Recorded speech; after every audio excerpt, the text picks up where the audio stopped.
my A7S III, and surprisingly I couldn't find as much information as I expected online on how to set it up correctly.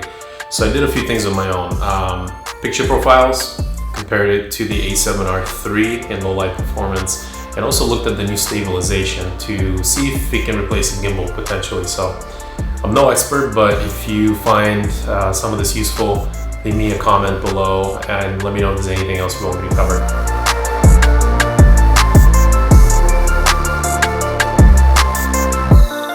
Regarding the picture profiles, we're basically looking for improvements in dynamic range and color accuracy.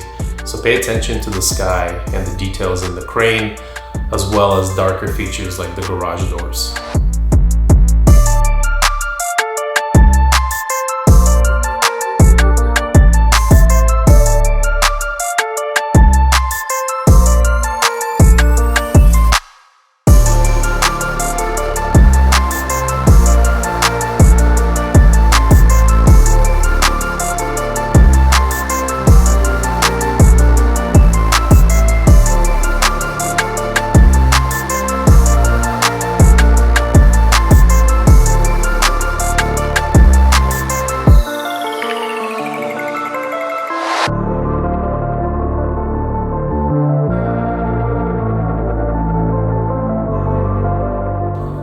I had the most success grading S-LOG2 and S-LOG3, with S-LOG3 having slightly better dynamic range than S-LOG2. So for that reason, I'm going to compare the normal picture profiles to S-LOG3 directly so you can see the difference.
I do a decent amount of car videos, so it was important for me to compare the S-LOG3 picture profile on the vehicle. If you look at the difference, you are going to notice a lot more detail in the shadows with S-LOG3 than with the default picture profile.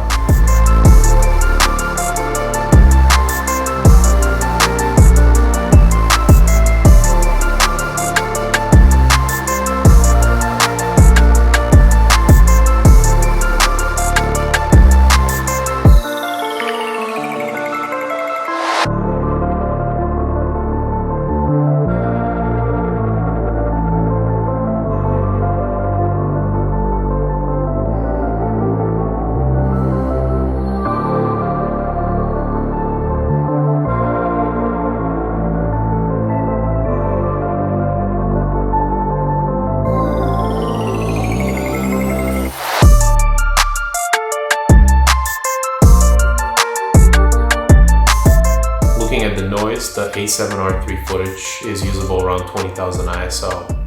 The bigger problem with A7R III is you get a color change as you increase the ISO, which is very unpleasant.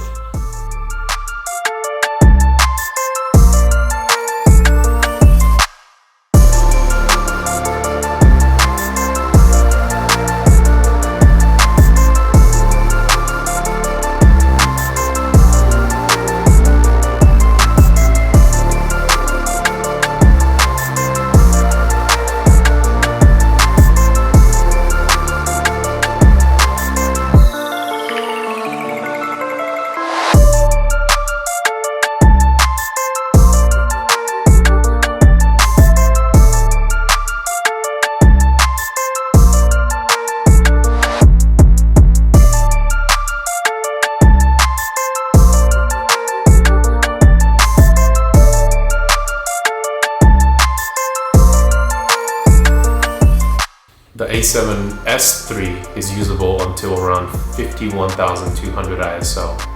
The majority of noise in both cameras comes from the internal sharpening of the image. So if you use something like an S-LOG3, you turn down the detail to -7, you can get away with the correct exposure shooting at 128,000 ISO with zero issues.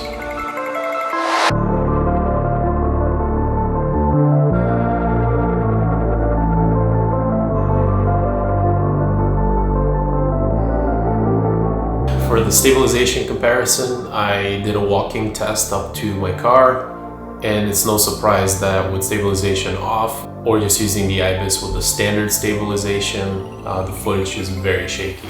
When you switch to active stabilization, things get a little better, but then the footage falls apart because it's too much movement because of me walking. The new trick with Sony cameras is gyro stabilization.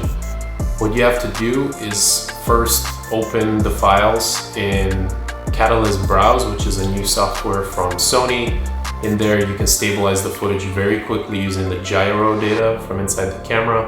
The only thing you have to consider here is you have to use a higher shutter speed, because if you look at the 1/50 or 1/100 footage, you can see motion artifacts even though the footage is stable. I would recommend using 1/200 at the very least, and I found out that 1/400 was the sweet spot. To summarize, if you've never graded in log, now is the time. The 10-bit color processing in this camera makes S-LOG3 very easy to grade, and it gives you so many benefits in dynamic range and low light performance. Thanks for watching. If you enjoyed this or you found this useful, please leave me a comment because I do not make these videos too often.